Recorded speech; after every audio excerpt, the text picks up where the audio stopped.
San Diego Comic-Con has ended, and in its wake, we are left with a string of news coming out of Marvel Studios' Hall H panel.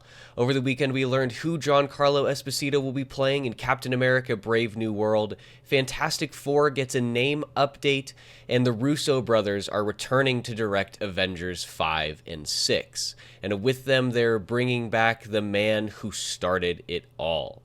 All this and much more we'll be discussing on this episode. I'm Brennan Sem for the New Wave Nerds. Subscribe down below for more nerd content and commentary. Now let's get into the news.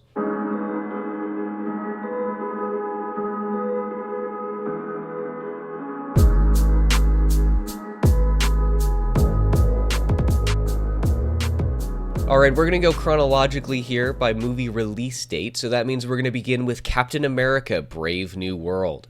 Attendees of Marvel Studios' Hall H panel were privy to first-look footage from the upcoming film. The footage begins with Harrison Ford's President Ross presiding over an historic evening in the White House. The reason for this meeting is the recovery of a material from the body of Tiamat in the Indian Ocean, which has since been renamed Celestial Island. The material in question is one that will be very familiar with Marvel fans: adamantium itself, the alloy which comprises the skeleton and claws of the Wolverine. Ross is then seen discussing with Sam Wilson the rebuilding of the Avengers. When Sam asks why Ross has had the sudden change of heart after opposing the team in Captain America: Civil War, Ross replies, "The world needs them now." The footage ends in spectacular fashion with Harrison Ford holding a press conference on the White House lawn before suddenly transforming into the Red Hulk.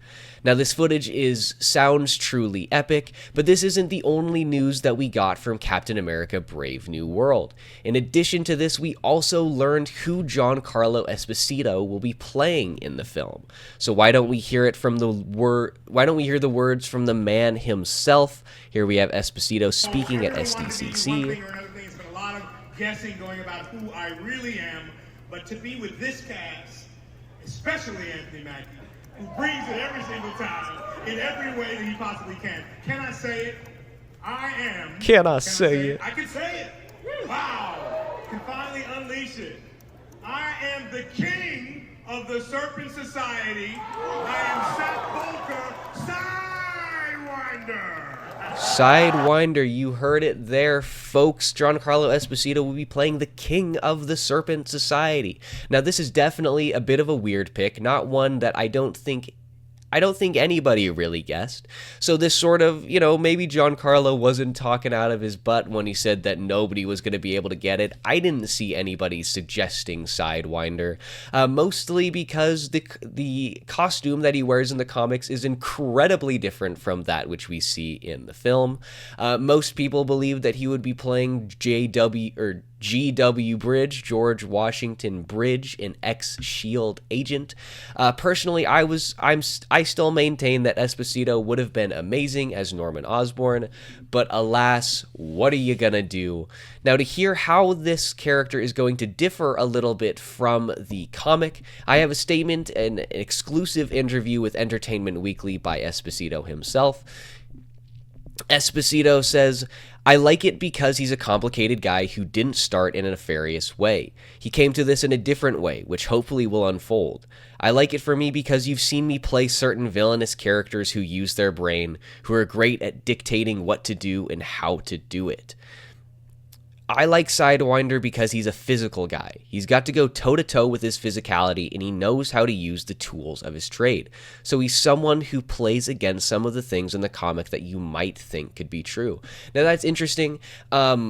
I'm not too familiar with the character. The Serpent Society is pretty B-level as far as villains go in the broader universe. They show up every once in a while, but not really a massive part of too many different stories. I'm interested to see how Esposito is going to play him. It sounds like he's different. He's still a villain, but it sounds like he's different from, say, Gus Fring or Moff Gideon, or some of the other villainous characters that we've seen Esposito play. So while it isn't entirely breaking the mold, it isn't entirely breaking the typecast, it is hopefully going to be something a little different. Now, when Esposito first discussed this character, he talked about how he was going to play a small role in a movie, and then he was going to play a larger role in a series moving forward. I'm curious what series this is going to be. I'm curious how this is going to move forward. Obviously, we can't really speculate too much with a high degree of accuracy because we don't know how this is going to differ from the comics. It's presumably going to be very, very different. And so that sort of, it broadens out the playing field a little bit. I think when we discussed with Shade on our video on the first trailer that was released, I think the only likely, or maybe not the only likely, but the most likely places for a character like this to show up is, like, say, Armor Wars or Ironheart, some story that sort of involves which could involve a more clandestine organization, which could include somebody like what it looks like we're going to be seeing from Giancarlo Esposito. I'm a little curious. Obviously, presumably, there are series which are in the works that have not been announced, and there's not even any certainty that this series will be announced anytime soon or be begin filming anytime soon. Notably, Giancarlo Esposito's character was added into this movie in reshoots that were done very shortly before the release of the trailer. So perhaps they could add him into a series that is already in the works. Perhaps they've got something else in mind. I'm not 100% sure. I'm curious to see where he takes this. I'm curious to see what really happens here. But I'm really, really excited for this movie. The cast list looks really good. The trailer looks amazing. I'm hoping that it's going to look beautiful and bring the MCU a little bit back to its more grounded roots like they say it's going to. I hope this is a little closer to, like, say, Winter Soldier, which is a sort of grounded espionage spy thriller that sort of expands out into different genres, a very human story. I hope that is what this follows as well, despite the fact that we have some very, how would you say, let's say supernatural things going on, what with the Red Hulk and with the leader and with this character, the Sidewinder, who at least in the comics has a cloak which allows him to teleport, and he at one point had a crown or a helmet of something that allowed him to do mind control. I'm not 100% sure.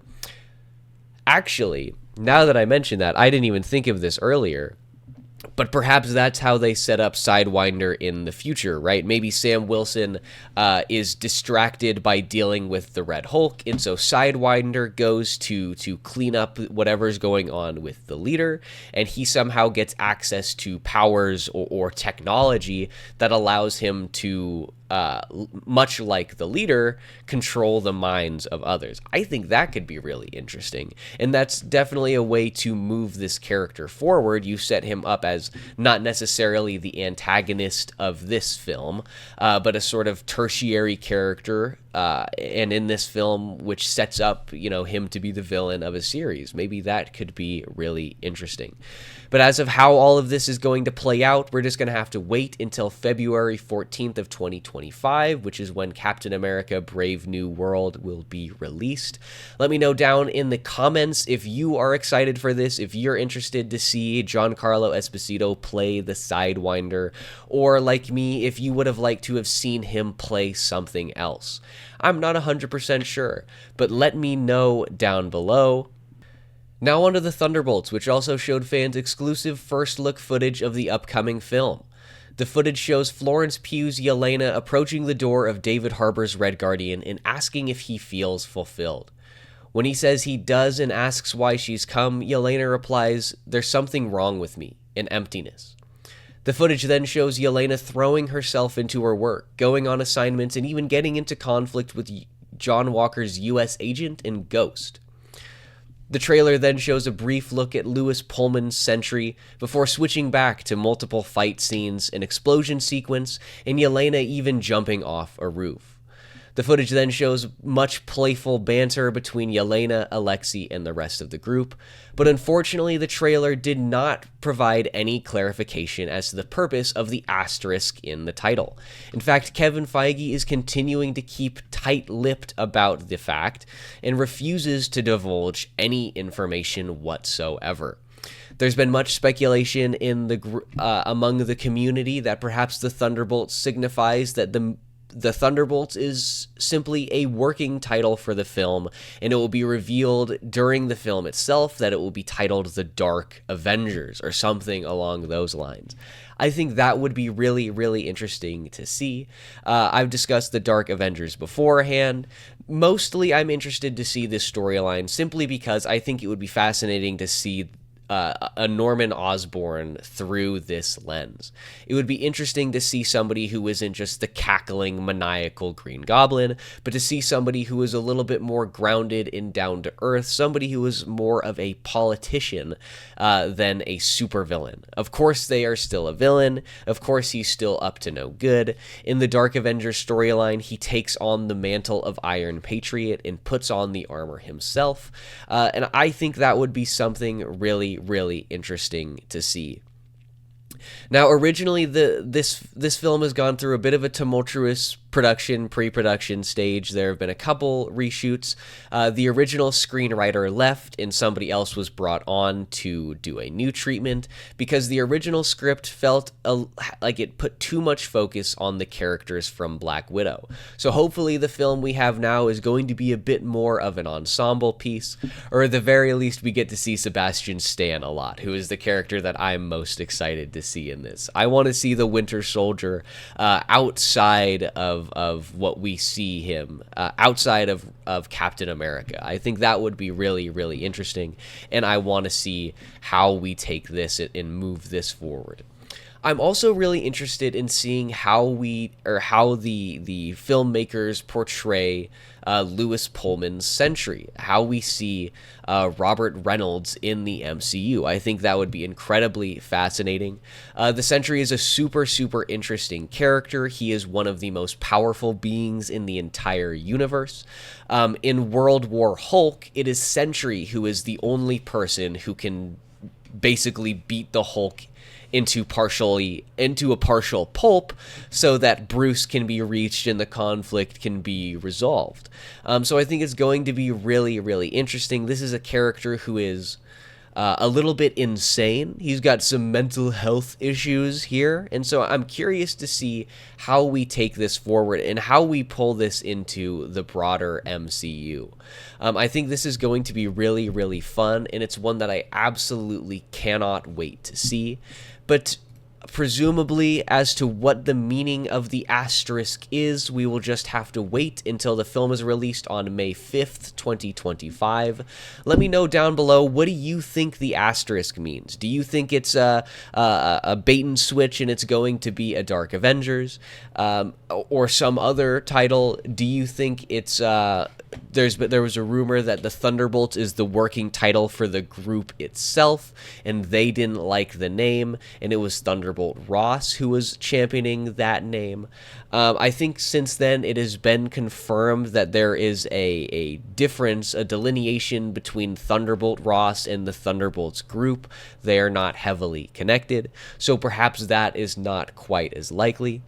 Do you think it's just a subtitle? It could also just be a subtitle that they're holding off because it's going to spoil things that have yet not been announced. Perhaps they'll release or they'll announce what the asterisk means following Captain America Brave New World. I'm not 100% sure. Let me know what you think down below. But for the actual answer, of course, we will just have to wait, unfortunately. Hopefully Kevin Feige gives us some news soon. Now let's take a look at the news surrounding Marvel's first family. Director Matt Shakman took to the stage during the Marvel Studios panel to announce that the new title for the film would be Fantastic Four: First Steps. In addition, the director also confirmed that it would have a retro-futuristic 1960s setting. He went on to say, "We're not just doing the 60s, we're doing retro-future 60s. It's part what you know from the 60s, but part what you've never seen before. With the right heart and mind, you can do anything." In addition to this, fans and attendees were also given an exclusive first look at a brief sizzle reel showcasing the team in its full. The footage shows Dr. Reed Richards lecturing in front of a bunch of disinterested students. We see the outline of Ben Grimm's The Thing on a dating show. We get to see the whole group suit up in spacesuits and be sent off into space. And in addition, we get to see the form of Galactus rising up and peering through the windows of the Baxter Building. Fantastic Four First Steps will see Pedro Pascal as Reed Richards, Vanessa Kirby as Sue Storm, Eben Moss-Backrack as Ben Grimm's The Thing, and Joseph Quinn as Johnny Storm. With Ralph Ineson as Galactus and Julia Garner playing Shala Ball's Silver Surfer, Fantastic Four will kick off Phase 6 of the MCU on July 25th of 2025. Let me know down below, is this one that you guys are excited for? I'm definitely excited for it. I've got high hopes. Obviously, I can be let down here, but much of what I'm hearing has been good, and I'm really, really interested to see how the first family is going to be brought into the MCU. Presumably, it's going to be through Doomsday or Secret Wars, but I'm really, really excited. In any case, like I said, we'll have to wait until July 25th of 2025 to see. But with that, let's get into the news that everybody's been waiting for. What in the heck is going on with the Avengers? So first and foremost, they have announced the title for Avengers 5, previously titled Avengers Kang Dynasty. It is now known as Avengers Doomsday. And Avengers 6 remains the same, Secret Wars.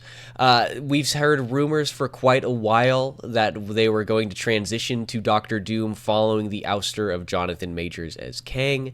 I'm really excited to be able to see the villain. I think it's going to be fun. You know, he's one of my favorite villains of all time. I think he may be one of the best villains of all time. He's absolutely amazing and a joy to always read in the comics. And so I'm glad that we're getting to see him in live action. Now, furthermore, it has been announced that the directors of these two movies are going to be some MCU alums. That's right, Anthony and Joe Russo are returning to the Marvel Cinematic Universe. Directors of movies such as Captain America Winter Soldier, Civil War, and Avengers Infinity War and Endgame, these are MCU veterans who have proven chops. They understand how to make superhero movies, and they understand how to make money while doing it. So I'm glad, frankly, a little bit, partially, maybe mostly, to see the Russos returning. It strikes me that we're going to go back to some of the more older stuff. It strikes me that we're going to return to form, and hopefully the MCU is going to get back to that stage, that place where it was in phases 2 and 3. Hopefully it means that the quality of these movies as a whole is going to be amazing. I really enjoy the Russo brothers. I enjoy their work in the MCU. I haven't seen much of their solo stuff. But at the same time, it does also strike me a little bit weird. You know, it strikes me almost as, in some ways, it feels almost desperate. It feels almost desperate, like Marvel is sort of clinging to a bygone era in some ways, and maybe that's just because we're a little down on the MCU lately, just because they haven't been performing as of well that late. So maybe it's just a cynical take based on the perception of the company and the projects and products that they put out and they have been putting out for years. But in some ways, it almost feels like a last ditch effort, in some ways at least. You know, maybe that's not entirely the case, knowing that they were also talking to Sean Levy, the director of Deadpool and Wolverine. It wasn't like they were necessarily aiming for the Russos originally, so maybe that's not entirely true.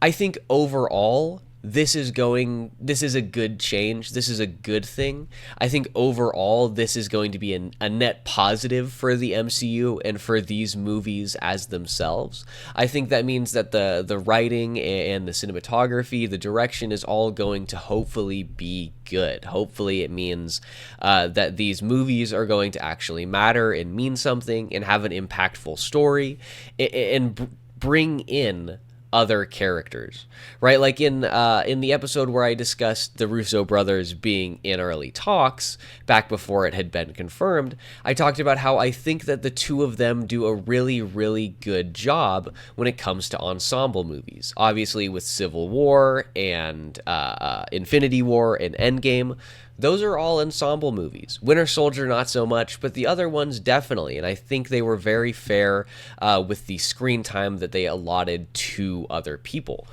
And so hopefully that means we're going to get to see a lot of different characters and see them in impactful ways, not just pointless cameos or inclusions just because we need to have everybody there. Hopefully everybody's going to have a purpose. That's my hope. And so I think overall this is a net positive. But along with the Russo brothers returns somebody else from the MCU's early days, somebody who made the MCU what it was, the man who started the whole thing, who set the tone for the entire universe, and who put a bookend on it in Avengers Endgame when he saved the universe and put an end to the greatest threat that humanity had thus far faced. It is none other than Robert Downey Jr. himself. So right here I have the image of his reveal. As proof of the unimaginable or video, I meant, possibilities in not the image. Marvel multi-universe, we give you the one person who could play Victor Von Doom.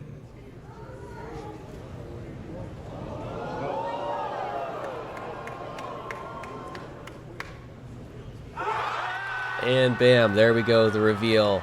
Robert Downey Jr. says, Robert Downey Jr. says, new mask, new task. So ultimately, look, I'm just going to have some dead air here, just so you guys fully understand how unexcited I am for this.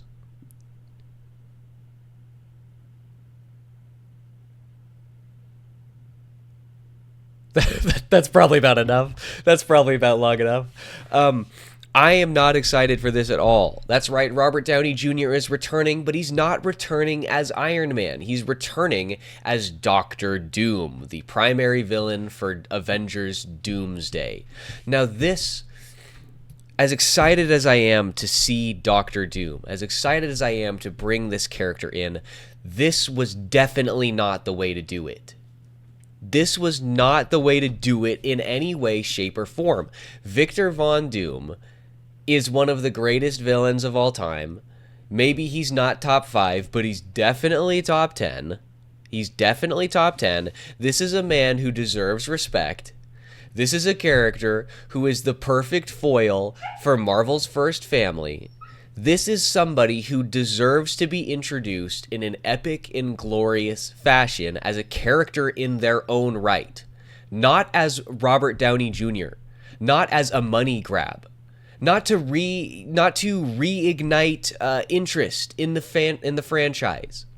He's a character who deserves to have his day in the sun. He's a character who deserves to have his own story arc that is based entirely around Victor Von Doom, not around Robert Downey Jr., not around how everybody else is going to react to seeing Iron Man's face under the mask of Doctor Doom. No, it's so ridiculous. It's so irritating to me. It is such a disrespect to the character. It's a disrespect to the character. And look, I understand why you're doing it. I understand why we bring back RDJ. It's obvious. It's a money grab. It's something to pull in the normies. And I don't mean to say that disparagingly. I mean normal people who just view these movies because they're movies. Not crazy people like me who view them because they love the characters and the backstory and they love the comics and they know the lore and they watch all the movies 1,000,001 times. This is for the normie viewer. This is for the normie viewer, which I respect, but it's a terrible, terrible, terrible decision. All you do is hurt one of the most iconic Marvel villains. All you do is harm the character. All you do is reduce him down. right? Because how are they going to do this? Are they going to make RDJ Victor Von Doom? Or are they going to make RDJ a Tony Stark variant who is Doctor Doom? In any case, it belittles the character. Even if it is Victor Von Doom, even if RDJ plays Victor Von Doom, he's not really. He's playing RDJ. Again, he's playing RDJ because, again, if he's Doctor Doom and the Avengers are fighting him, then the fight turns into this problem about how do you reconcile fighting somebody who looks exactly like your former friend. It's not about Doctor Doom then. It's about Tony Stark still. And it's especially insulting to the character if he is just a variant of Tony Stark and he's wearing the Doctor Doom mask and they call it Doomsday. That's ridiculous. I mean, if it's an Iron Man variant and they call it Doomsday, it's a little ridiculous to me. Even if he calls himself Doctor Doom, you're a Tony Stark variant. Doctor Doom is called Doctor Doom because his last name is Victor Von Doom. His last name is Doom, and he's a doctor, right? It's not just some fun name. He didn't just decide to call himself Doctor Doom. And I'm seeing people on the internet talking about how they're adapting the demon in what's the storyline called? The demon in an armor storyline. And that's not, they're not. They're not. I can tell you right now they're not. I mean, that story is not about, oh, what would happen if Tony Stark were evil? What would happen if Tony Stark were Doctor Doom? No, it's a story about how Victor Von Doom sees everything Tony has, and he's so greedy and jealous. He's so greedy and jealous that he uses some, I can't remember if it's magic or technology, but to swap the consciousness of Tony Stark and Victor Von Doom. So Doom's brain is in Tony's body, and Tony's body is in Doom's brain. I mean, if you want to tell a story about Iron Man turning bad, why wouldn't you just tell the, superior Iron Man story? I mean, this is so irritating to me. This is so irritating to me. Because the point, casting RDJ as Doctor Doom is the most pointless decision ever. Because the point of Doctor Doom is that he keeps this mask on at all times. So if this were a faithful adaptation of the character, it would just be a voiceover role for RDJ. And there would be no point. There would be no point. Because the only way that this matters and has an impact is if he takes off the mask. Which again, throws away a fundamental aspect of the Doctor Doom character. It's a fundamental aspect. You know, there are some storylines where his whole face is completely deformed and that's why he wears the masks. Or the storyline that I much more prefer is he has one slight blemish and he's so vain that he wears the mask to cover up this one slight imperfection. That tells you so much about the character. That tells you so much about the character. And they're throwing it aside because they want to make $2 billion. Which I'm sure it will. Like I said, it's going to bring the normies in. It's going to bring everybody back in. The Russo brothers are back. RDJ is back. I'm sure the movie's going to be good. The trailer's going to be hype. It's going to look amazing. And it's going to be really, really well made. And so it's going to make a lot of money. And I'm probably even going to enjoy it. You know, I'm sure I'm going to think it's fun. But this, I'm probably going to have the same opinion if this, you know, barring some incredibly amazing story. I'm probably going to have the same opinion on this as I do as the Loki TV show. You know, Loki's a great show, but I still think it's dumb that they brought Loki back in the first place. Why didn't you just let him have his warrior's death at the end of Infinity War? I mean, it was such a beautiful, perfect story. It was such an amazing redemption arc, and then they bring him back for what feels like fan service. Even though at the end of the series, he's a fundamental aspect of the multiverse, right? It still feels like fan service. And that's what this is to me. I mean, I'm sure even if the movie's great, I'm going to be like, yeah, that was such a fun movie. But I'm still mad that RDJ's Doctor Doom. It's just disrespectful to me. It's just disrespectful. It's absolutely ridiculous. I mean, like I said, this is a fundamental character in the Marvel Universe. This is the arch nemesis of the first family of Marvel. Like, I don't know. I don't understand what's going on here. I hate it. I don't like it. I'm not happy about it. But like I said, I mean, I'm sure the movie's going to be well made, and I'm sure I'm going to enjoy watching it. It's not like, this isn't the type of thing where they announce it, and no matter what, for the rest of all time, I'm going to hate the movie. If the movie's good, I'm going to like the movie. I was really hard on Endgame the first time around because I hated the fact that there's the time travel aspect of it. But since then, I've warmed up to it a little bit. I still hate the time travel aspect, but it's still a very well-made movie. The first act is really, really good. So there's great cinematography, great dialogue, acting across the board. It is one of the best 40 minutes in all of the MCU, And I have a feeling that we're going to be in a similar boat here. I'm going to hate this aspect of this movie, but it's going to be very, very well made. But I don't know. I just needed to yell about that for a while. I've been ruminating and stewing on this for the past couple of days, and so it feels good to yell. It feels good to yell. And I know that, in a large part, this is a pretty unpopular take. I know a lot of people are really excited to see RDJ back. I'm just not. I'm just not. And like I said, I'm sure he's a great actor. I'm sure he's going to do a good job. I'm sure he's going to do great. I just hope he isn't literally Tony Stark. I hope that they go with a different direction. I hope the acting style is different to separate that. But in any case, as for whether or not he's actually Tony Stark or if he's VVD, I guess we'll never know. Well, we will. We will know when the movie comes out. We're not going to not know. Eventually, we'll see it. But in any case, we'll just have to wait. Let me know down below, what do you think about this? Are you excited for RDJ to be back as Doctor Doom? How do you think they're going to do it? Do you think he's going to be a Stark variant, or do you think he's going to be Victor Von Doom himself? I don't know. Let me know down below. I'm Brennan Sem. Make sure that you like and subscribe for more nerd content. Follow our socials. We're at New Wave Nerds everywhere. And we'll be back here tomorrow with a brand new video, and I will see you guys then.